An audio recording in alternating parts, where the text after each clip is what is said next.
Então, agora falando, né, sobre a tradução genética, que é o processo em que a gente vai fazer, né, a ligação peptídica, né, para a formação das proteínas, né, que o que a gente viu que é o que determina as características, né, do ser humano e são extremamente essenciais para a vida humana.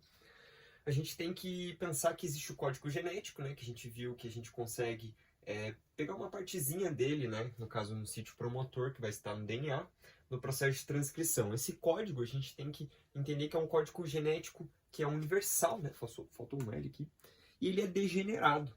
Por que isso acontece? Eu vou estar colocando agora a tabela, no caso para vocês darem uma olhadinha, e ver que no caso a gente tem códigos que formam mais de uma proteína. Por que isso acontece? Porque durante o processo pode acontecer mutações.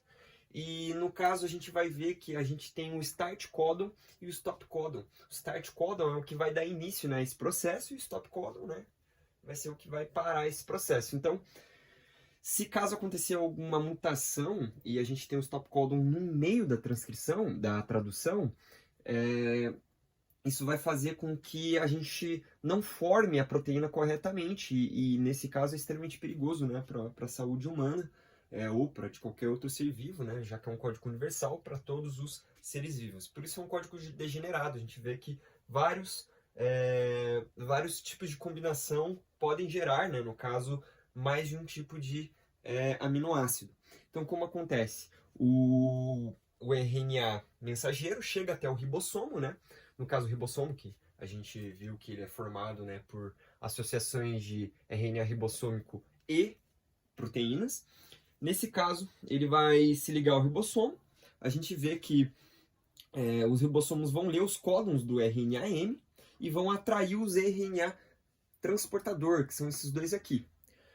Quando ele faz, né, essa atração, a gente tem que entender que o RNA-T precisa ter o anticódon, que seria o código equivalente ao que está no RNA-M.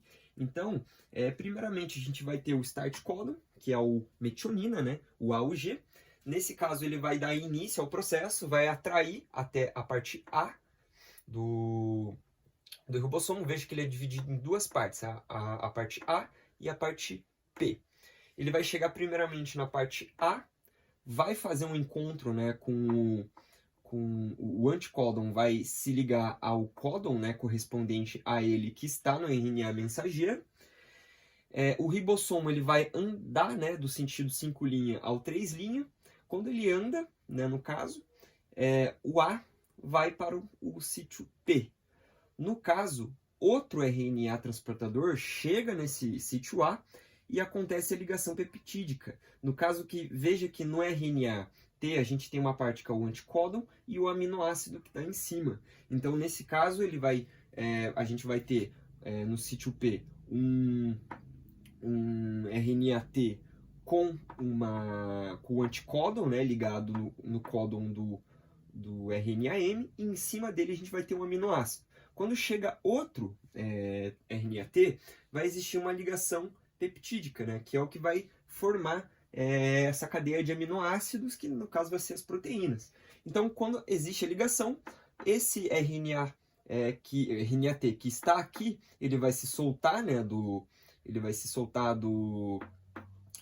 aminoácido, vai sair e vai ir atrás, né, de outro aminoácido para ter, né, o reinício do processo. Quando, no caso, isso acontece, o ribossomo vai ir mais um pouco para frente, né, no sentido 5', 3'.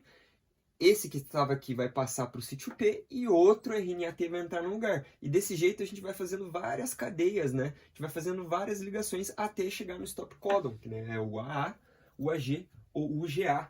No caso, as ligações a gente sempre tem que lembrar que são ligações entre adenina e uracil, né? A gente está falando de RNA, e entre citosina e guanina. Então, nesse caso, a gente vai ter o stop codon, que vai chegar até aqui, que vai dar essa parada. Veja que são 3 tipos, né, de stop codon, justamente por ser um código degenerado, porque se ele para sem querer no meio desse processo, isso pode ter, no caso, isso vai gerar um tipo de diferença, uma mutação nessa proteína, e isso realmente é muito nocivo. Então, a gente tem que lembrar sempre que o RNA-T simplesmente vai chegar até o ribossomo, vai fazer a ligação peptídica, vai sair e vai ir atrás de outro aminoácido até que ele seja, né, desnaturado ou por qualquer outro motivo ele não funcione mais.